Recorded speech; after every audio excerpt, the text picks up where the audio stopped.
Morning, all. Welcome to Avero's livecast. My name is Avi. I'm the founder and CEO at Avero. Founded this company in 2016 after about 20 years or close to 20 years in consulting for local governments across the country, uh, helping cities, counties, states modernize their operations through technology or better strategy or better business process redesign. So today we're going to take some questions. We usually take questions, but as a livecaster, we get a lot of questions that coming after the fact that come in on email, that come in on our website, and this is my attempt to answer all of them. I'm not going to get to every one of them, but there's several that I've picked um, to answer. And if you're joining in today, we're live every week, by the way. If I'm not here, someone else is, and we are always giving away free advice on how to best handle your digital transformation for your local government agency. Um, so let me know where we are, where you're calling in from or joining from. And today we have some special giveaways. We have an ERP transformation survival kit. Scan the QR code. It's our newest edition of again free content that we give out to our prospects and clients to make sure that they're getting the best advice possible and that they are not being taken advantage of by anybody. And Avero is an independent third-party consulting firm that is always in your corner. So if you have questions about an ongoing project or a project you're thinking about, please let us know, and we would love to help. Um, and Eric's here. Hey, Eric. Um, all right. So without further ado, yeah, put your questions and your comments and where you're dialing in from in the chat box, and we will answer any questions as they come in. But I want to start off with the questions that have come in over the last couple of weeks on our various channels that we haven't covered in our live stream yet.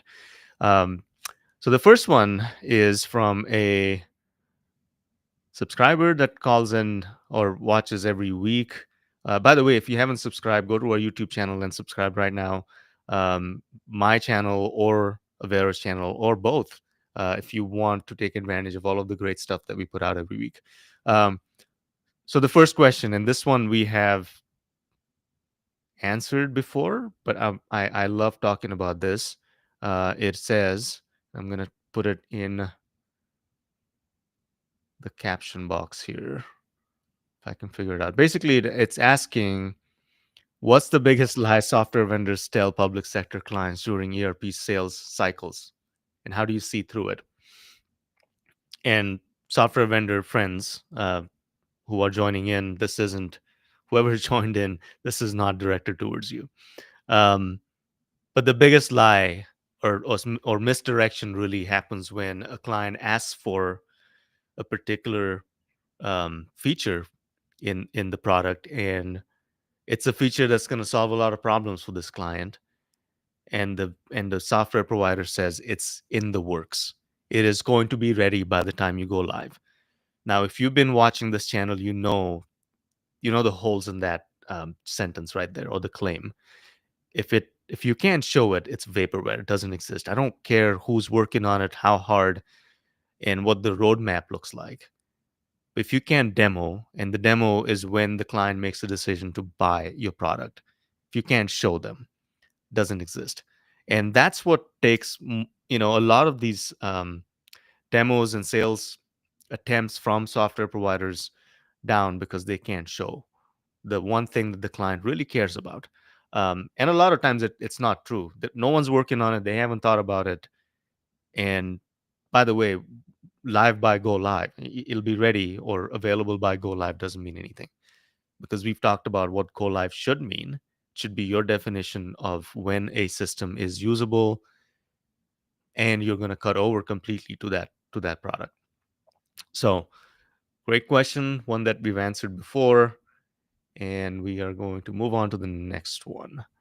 um, what red flags should leadership teams look for when an implementation starts to feel off before it's too late? What red flags should the leadership team look for when an implementation starts to feel off before it's too late? Now that is a pretty great question, because in a typical implementation, you have your vendor's project management team, you have your client's project management team. Sometimes you might have an independent project management office. Um, Someone like us might come in and manage your implementation. And in all of these, there needs to be great coordination between all the players, obviously. Um, and then someone should be in charge of making decisions and have the executive team's ear. So red flags are different from status reports and risks. Sometimes status reports are just checkboxes.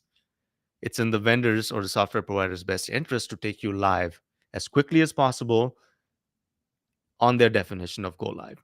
So in that attempt, I mean, again, this is not malicious. This is just a practice of taking you live by checking a bunch of boxes and not really paying attention to how people are feeling or what the change management looks like.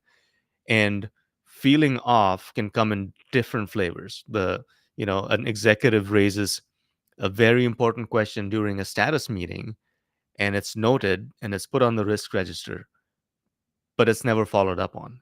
No one from the SI or the software providers team calls this executive or the project manager and says, "Hey, we're looking at this question, and we'll get you an answer by so and so date." Doesn't happen. It festers. It goes on, and issues pile on.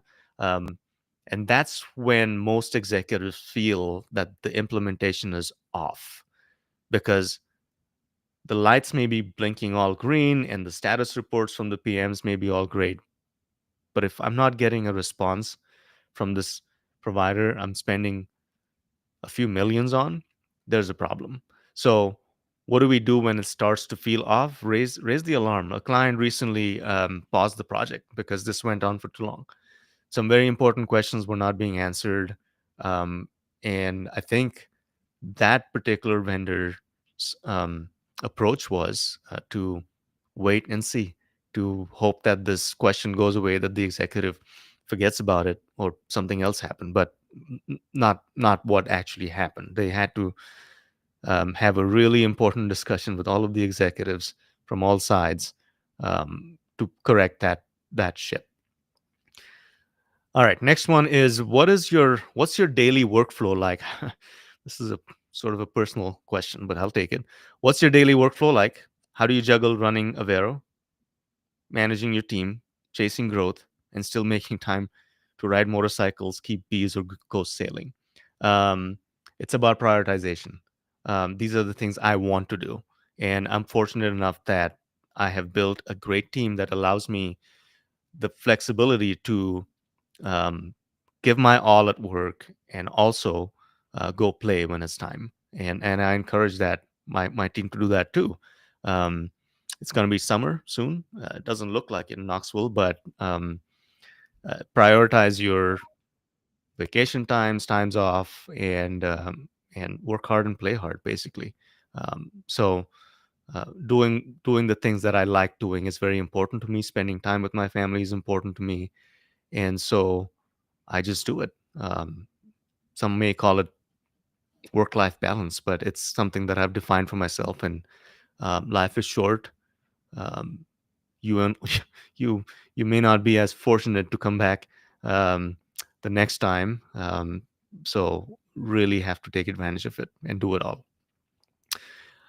Next question is, it comes from a CIO for a large county, and it's a pretty long message, but I'm going to just take the questions. You talk about pushing back on vendors. How do you do that without souring the relationship or getting blacklisted by the larger players? I mean, if you are a large county CIO, keep in mind that you are the client, you're the prospect, you're the buyer, and you should always have what I call a buyer's mentality. Where you're in the strong position. So pushing back on any vendor, forget software vendors. If you hire a landscaping company and When they show up for the first cut, they refuse to do grass cutting because they haven't seen that kind of grass before. That's something to push back on. You're not going to accept that. So why would you accept something, lame excuses from anybody? Forget software providers. And that's what I mean by pushback. It's not a fight. It's essentially doing what's right for your organization and for you.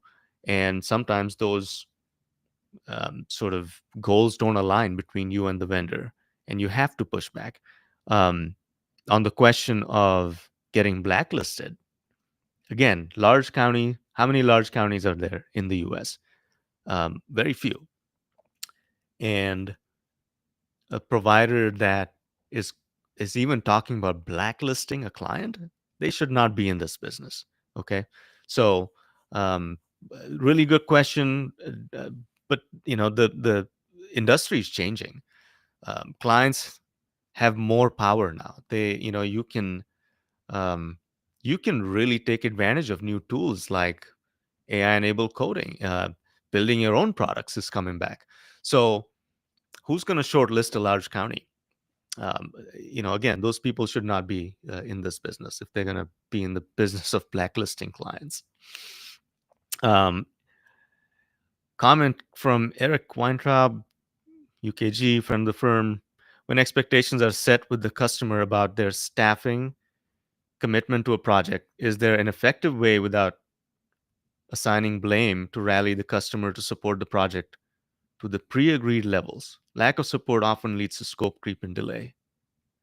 Yeah, and because projects take so long to implement, sometimes people forget the commitments that were made, and that's on both sides, right? So it's really important to have things like project charters and staffing plans and really go into an implementation knowing what, of course, what's at stake, but also um, what kind of resource requirements you're gonna have to make resource commitments as a client to the project, because you can leave it all to the vendors. That includes us, but it behooves you to have an executive team that is capable of making hard decisions that can go to war for this project. And I don't mean that lightly. This isn't something that you do on the side. Of course, you all have day jobs. This is why you need stellar A players on the steering committee. And again, all of this is in the ERP survival kit. I'll give you a bigger link here. Um, Transformation survival kit. Scan that code, which will take you to this free resource that has all of these goodies in there. If you need more information, you have more questions, please feel free to reach out. There's a link in there to get on my calendar directly for I think a 60-minute consultation. So take advantage of that, please. Thanks for the question, Eric. Kerry Boudreau, uh, Fort Square. Customers, clients can leverage length of contract to negotiate lower year-on-year increases, assuming you're going SaaS. Most software vendors want a 3 to 5% annual increase. Most will negotiate this. Yeah. These increases are negotiable. Your milestone payments are negotiable. How much you pay them up front is negotiable. So when that first contract comes to you, and I know Marcus Harris is on. Hi, Marcus. Um, uh, Great resource, by the way, if you want real in-depth contracting assistance. Um, but yeah, all of this is negotiable. All of this is to be talked about. When that first contract comes to you, don't just accept it. Tie it to what your goals are. Make sure that your scope of work and your RFP response from the vendor is part of that contract. So back to audience questions. Um, how early? This is again from the CIO. How early should consulting firms like yours be brought in? Before the RFP, during the vendor demos, or post selection? As early as possible. Look, if you're thinking of undertaking an ERP replacement, a transformation project 2 years from now, this is a good time for us to start talking, because we can give you resources, we can talk to you, we can point you to conferences and other firms that are doing this. Um, Software providers we can tell you what's going on with other clients. Historical knowledge is going to be key as you proceed down this path. Not only that, it's a good time to start thinking about what an ERP transformation project is going to look like in 2 years. Are you going to do RFPs the same way? Are you going to do requirements the same way? Once again, I think customizing software is going to be um, cool again. It used to be a terrible word, and it still is if you're going to do it traditionally. But micro SaaS, plug and play web apps that really solve that problem for you is going to be critical. So, what does that mean for requirements definition? Everyone in our industry, third party consulting, other than us, is doing requirements definition the same way. You have 20-year-old requirements in there. You really need a software provider to tell you that they can cut checks or you can access their system on the web. Those are all defunct old requirements. The new way of doing business is outcomes based. How do you select your providers? How do you select software?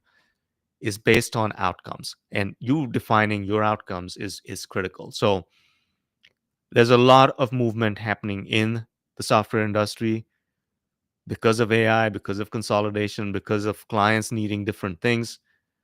And you need to keep an eye on all of that. So if your ERP transformation is 2 years out, life is going to be very different 2 years from now. Selections are going to be done very differently.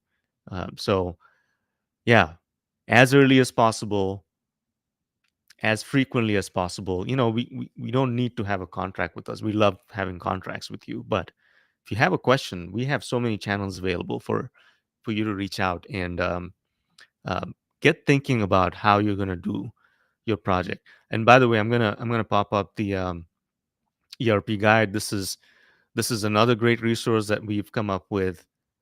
Comprehensive guide to how do you even begin thinking about ERP transformation, because a lot of our clients are in the same boat. 20, 30 years ago, they either bought something or created something from scratch, and it's taken on a life of its own, right? Most of your processes are now running on Excel. And again, you're not alone. Um, it happens a lot. And so, how do you start? Where do you go next? It's in this report and the other one I shared. Next question is, I think this is from a chief HR officer. No, actually, this is from the CIO again. We've struggled to get finance and HR to agree on shared priorities during tech projects. How do you drive consensus across political and operational silos? Um, Consensus. That's tough. I think having shared goals, having the right leadership in place is really important. But think about this. This question is coming from a CIO for a county. Their job is to provide the tools necessary for each organization. And this reminds me of a story where we were working with a school district, pretty large school district, and the chief HR officer knew what they wanted, meaning they wanted to modernize their operations, reduce paper, and really, really, really streamline HR operations. They also knew which product they wanted to buy. And so they did not want to participate in an ERP process or an RFP process with finance. They wanted to do their own thing. But how does that work? Like, is that best of breed? Sure. If you had really strategized around what you need, what versus what finance needs versus what operations needs, and then arrived at the conclusion that best of breed is what's best for you, that's a great case to be made for that. But from the outset, it was product first. We need X product because we are HR, um, and we rule. We don't want to mess with what finance wants. They can wait. And that was not a really good approach. And it didn't last long. That person left the organization pretty soon. Um, so how do you consolidate? You can only consolidate based on organizational outcomes. Um, there's some great products out there for HRIS, great products out there for financial ERP, and there are products that do it all, or at least claim to, right? So which one you pick really, really, really depends on how you want to run your operations. And sometimes there is no consensus. Someone has to make a decision, right? And you cannot do these projects by committee. Of course, you need steering committees and governance teams. But when it comes to decision making, there needs to be somebody on the client side, executive sponsor, someone that has the authority that everyone agrees they have to make decisions on you know tiebreaker decisions like this. Okay. Uh, Here's a few questions that I got from a city council member. Obviously, will not name with city council, but um, the question that stuck out was, I've heard horror stories about systems getting turned on and nothing working. How do we avoid becoming one of those cities? Systems getting turned on and nothing working. So I'm assuming that this council member is not very technical, as most aren't, as they shouldn't be. They don't need to be. Um, this goes back to how you define success. So, system being turned on, but nothing works. What that tells me is that you bought someone else's definition of turned on. What that tells me is that go live was defined by someone else for you. And nothing works means you're still doing business in your older systems. You're doing business in Excel on paper while you're paying for this nice shiny thing with a big sticker.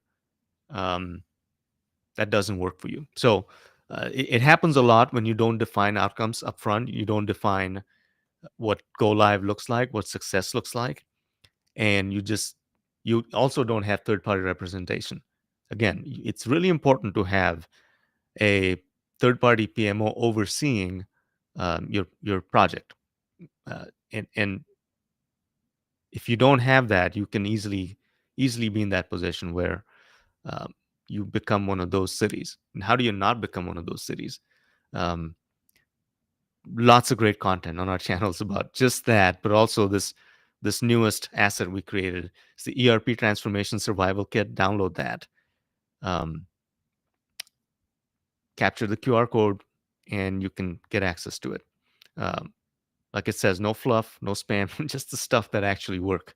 So go get it. It'll give you a good start on how to think about how to make sure you don't go down the path of becoming one of those cities. Great question. I keep hearing about Next question. I keep hearing about quote unquote consultants. What do you actually do on a project like this?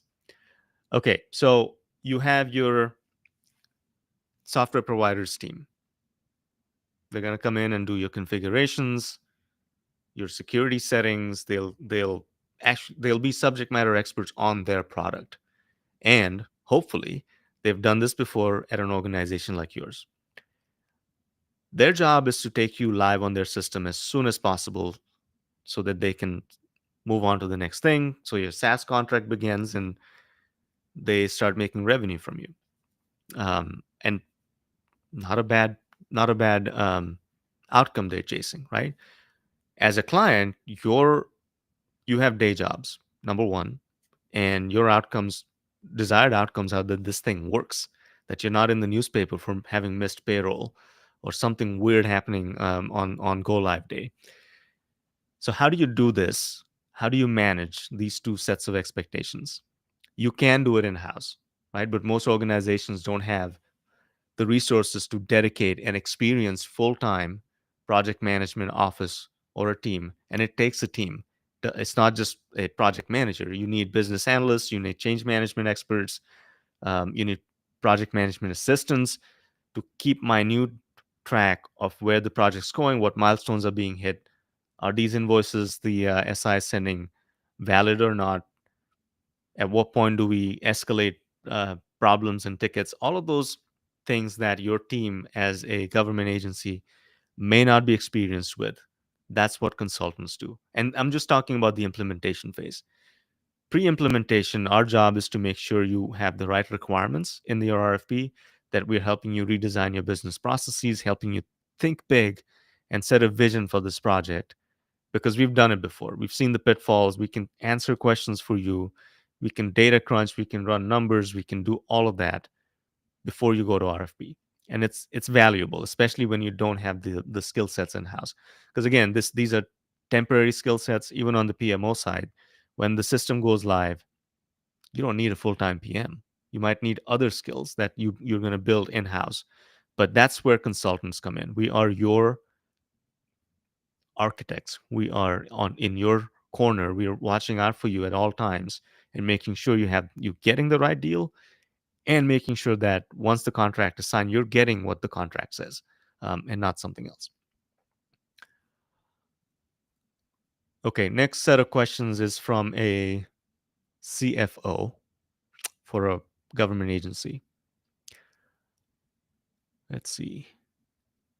How do I make sure the new ERP system actually improves our financial reporting and isn't just a shinier version of the old one?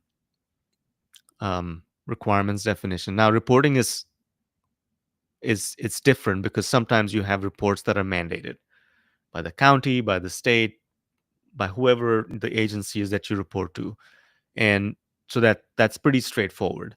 Um, but at times you still keep using the old system. You're required to. You have to, because the new one doesn't create this report, and that's quickly changing too with natural language reporting. Hopefully, we're seeing the rollout of some great AI tools within major ERP systems that allow users like you, Mr. CFO, to ask questions and talk to the data. You don't have to wait for someone in IT to create a crystal report for you that takes 6 months and still isn't good enough. You can actually get this info by yourself using the new tools that are soon to be available, if not already. So, how do you make sure it improves financial reporting? It has to, because you're going to define what improved means. You're going to define what reports you need, in what format you need them, and make sure that it's in your SOW and your requirements. Let's see. Let me check the chat box. Great discussion going on there. Okay. All right. Is it realistic to expect our internal team to run a project like this while still doing their day jobs? No. You might have people on your team that have project management experience, but if they're also running your accounts payables department, or if they're also a purchasing clerk, this is too much to do on the side. You have to have dedicated resources, if not from the outside, internally. Now, we've had some clients that have created internal ERP teams that do nothing. They've had other jobs at the city or county or school district, but as part of this implementation, they are now going to be the ERP team doing nothing but ERP stuff. And that can be handy because these folks know the organization in and out. They know where the data is. They know the old system. They know their IT stacks. So when we come in as a third party PMO, if you as an organization have an internal team that's dedicated to ERP, it becomes obviously cheaper on you, but also more efficient for us, as long as they're good, and it makes the project run smoother. In other places, we've taken over the whole responsibility of putting together a project team that, again, is temporary. We're going to implement the system, go away. But it's both, if done well, um, both options are pretty good. Okay, next question. Can ERP systems help with grants management, ESSER tracking, ESSER tracking, and compliance audits, or are those just bolt-ons?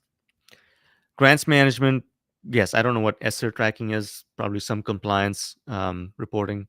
No matter what it is, yes, ERP systems can help, and they can allow you to do grant management. But it depends on which one. Some have it built in. Some will ask you to buy a bolt-on or a third-party solution. And again, bolt-on is sort of an older term. With how APIs work today, um, most systems are able to talk to each other, and so you can buy a third-party grants management system, and reporting solutions for specific needs within your state, or again, whoever you report into. Audience question from Eric.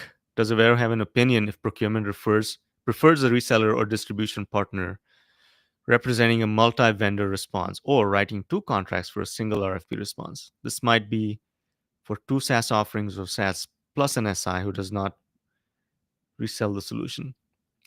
It depends. We've done it both.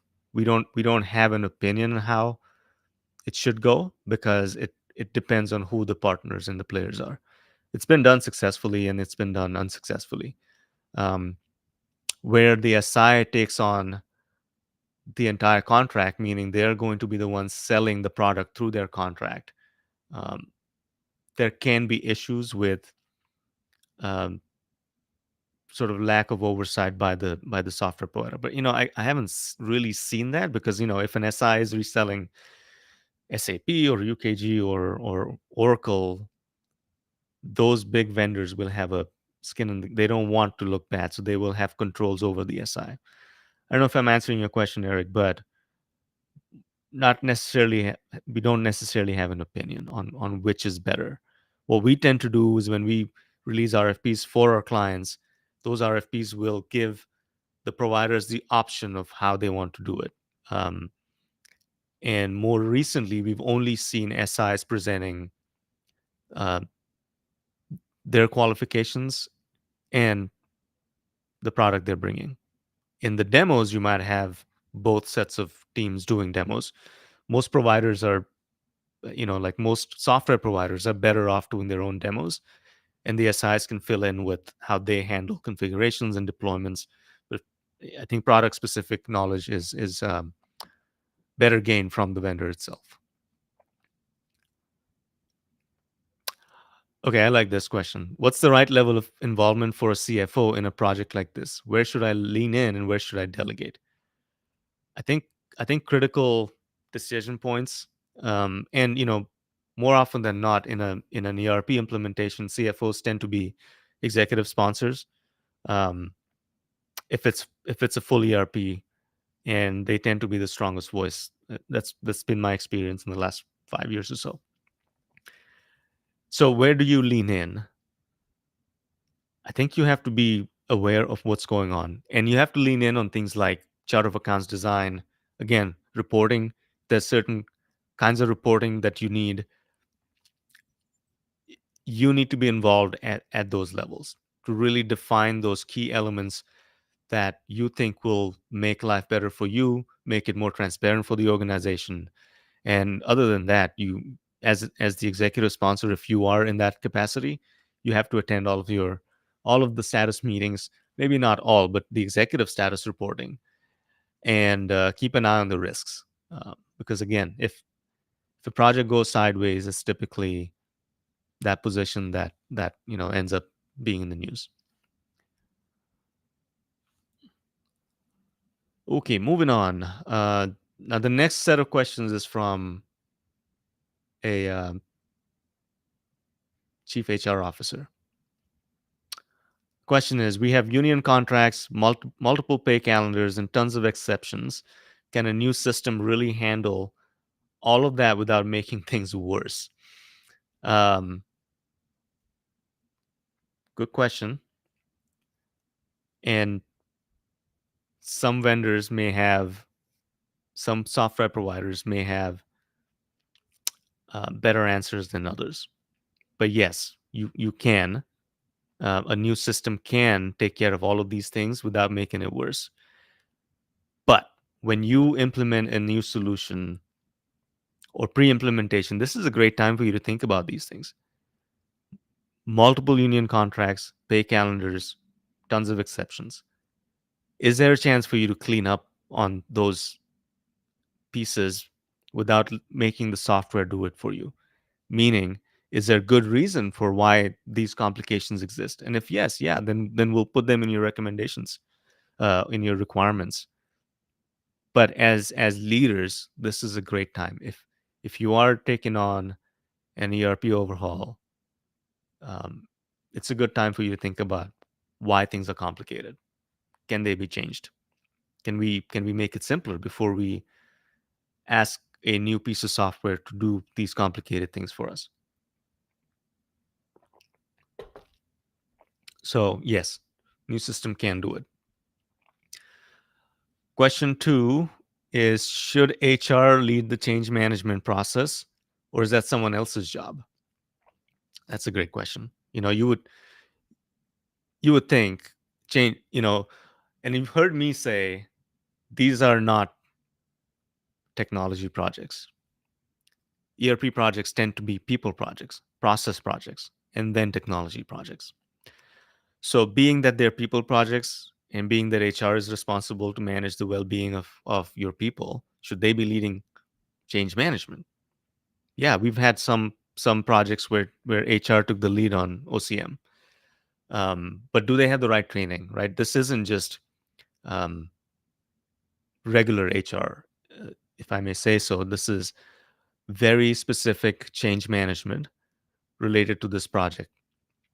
When projects like this get kicked off, the first thing people worry about is what's going to happen to my job. I've been doing this for 20 plus years. I know how to do it with this system.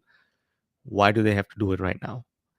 And that's where change management that is deliberate, that is documented, that is practiced by trained professionals, someone that's been through pro-sci training or has other certifications, that's who needs to handle change management for you. At least set the strategy and the tools and the tone. And then HR, if you have the bandwidth, because again, this isn't something you decide. This isn't something to sort of start and forget. You have to be deliberate, and you have to do it um, throughout the project. So yeah, if you have the resources and the training, go for it. You can do it. Okay, this is a good one. What is your advice for CHROs that don't want to get steamrolled by finance and IT in these projects? It's interesting. I went to speak at a major vendor's sales kickoff. They wanted to know how to appear or present better to our client base, how to win more, and we do that with all vendors that ask us. By the way, this isn't just for that vendor. So in that session, a lot of questions were around why CHROs don't get a seat at the table or why they don't drive these procurements. That's not entirely true. If a city is going out for an ERP, for an HCM or HRIS system or workforce management system, then yeah, the CHRO or the HR director is in charge, but they lean heavily on IT. They'll lean heavily on the CFO for financing. And if you are a CHRO who don't want to get steamrolled by finance or IT, this goes beyond the system replacement project. As a CHRO, as the leader of the people organization, as someone that's responsible for the workforce, you have a seat at the table already. You should. And historically, most CHROs haven't sort of leaned in on that. They've been in the background in a supportive role. But a good CHRO, a modern CHRO, needs to lean in and assert that um, sort of equal footing. You're not any lesser than a CFO or a CIO. You need to be at the table when key decisions like buying an HRIS system are being made for you. And it's true. A lot of you get steamrolled by finance or IT because you think it's an IT project. It's not. Now, there's a lot of organizations across the world that are moving away or have to move away from PeopleSoft, for example, um, or SAP, if that's what you have on premise, ECC. If IT is running okay, let me rephrase that. I have seen where these projects are considered upgrades. PeopleSoft to Oracle HCM or SAP ECC to S/4HANA. They are built as upgrades run by IT without the involvement of CHROs. How do you think that's going to go if you're not talking to your biggest departments, to the HR organization about moving from one older legacy HCM to another? You have to get the users involved. You have to get leadership from HR involved. And it is up to you, CHROs, to assert your place at the table, because not all these products are the same. If you're letting IT or finance pick an HR product for you, they wouldn't let you pick a finance product. So it behooves you to lean in on your seat at the table, eh, and drive it, especially if it's just an HRIS project. Question from Kerry Bordro. In your humble opinion, what is driving business transformation today? Is it technology, budgets, user expectations, end of legacy systems? The last one, sort of the easy answer, low hanging fruit there. End of legacy systems like PeopleSoft, SAP, and whatever other legacy systems might be out there. Um, but really, it's a new crop of business leaders that want change. They're sick of doing business the same old way. Plus, there's always the retiring executive that wants to leave a mark on the project, that wants to leave the organization better than when they found it. That's also a motivating factor. Um, and of course, in our business, in the GovTech industry, there is no profit motive on the client side. So no one's doing it to save money. Of course, it's a byproduct of an ERP implementation. Um, but most transformations are being driven or triggered by an actual want to do better, to become more efficient, to become more modern. And people are paying a lot of attention to what AI brings to the table. Everyone's talking about it, vendors, clients, consultants. And that's spurring a lot of not just ERP or HCM discussions, but just general, how do you transform your organization digitally using AI? And what people will are finding out today, at least, is that not all of it needs to be AI. There's a lot of things you can do that doesn't involve AI. But again, that landscape is changing very, very quickly, and that's what's driving business today. Thank you, Kerry. Okay, I'm going to remind the audience to take advantage of this new report. It's actually a survival kit, ERP transformation survival kit. Scan the QR code, um, download or access the asset, and let me know. I'm always open to feedback. Tell me what I got wrong. Why um, I shouldn't have put this report out, or should have. I'll take compliments too. All right. Chat question. Kerry again says, as a follow up, what is the biggest obstacle to an agency transforming their business? Getting in their own way by trying to do business the same way they did it with the last system. This is where, again, to an earlier question, where do consultants come in? We'll help you see where you're being short-sighted. We'll help you see where you're doing business the same way you did business in the old system that you now hate. So the point of implementing a new system isn't to do business the same way. You cannot just replicate old business processes into a newer system. And this is where consultants again come in also, because if you've been using a 20 plus year old system and you haven't seen anything else, you don't have a point of reference for um, how things work in the modern world. So sometimes we call our friends, like Fourth Square or UKG, and say, hey, can you do a non-committal demo for these clients before RFP, so that they can see what the future looks like? Not necessarily with that system, just what does a modern system look like? And then they can have thoughtful, meaningful inputs into how they want their operations to run. So the biggest obstacle is really not having a bigger, more robust, more aggressive vision for how to transform operations. It's not just about moving systems, which again is a detriment when you go down the path of replacing PeopleSoft with Oracle HCM or SAP ECC with S4HANA without thinking about what does this mean? How are we going to do things in the future with this new product? Does it even fit our organization anymore? Time check. We're good. I'm going to take some questions or questions that came in from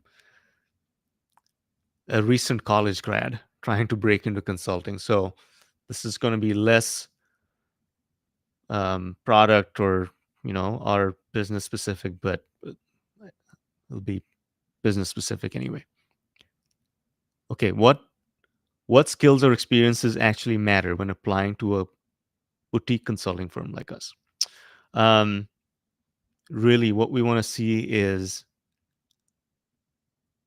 a hunger and the ability to learn.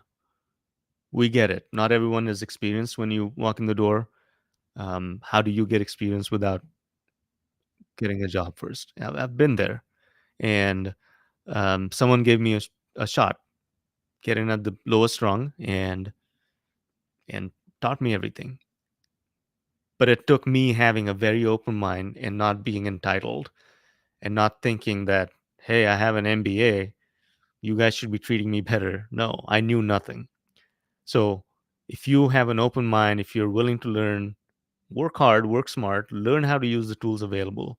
And really, it's 2025. Look at all the things available to you. When I started in this industry, hate to say it, before it was pre-Google, um, and we had to go to the library to learn something new or take classes. You can learn anything at your fingertips today. So what does it take? Someone curious, someone hungry, someone that is willing to put in the extra time to learn a new trade, and we'll teach you. Let's see, what else do I?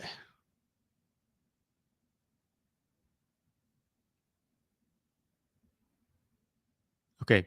How can I prove that I'm a fast learner if I don't have client facing experience yet?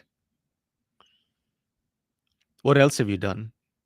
Right? Have you won some medals? Did you put your heart into something during high school or college that you have a wall of medals that you're really proud of? Maybe you played chess, maybe you wrestled, maybe you did archery. I don't know.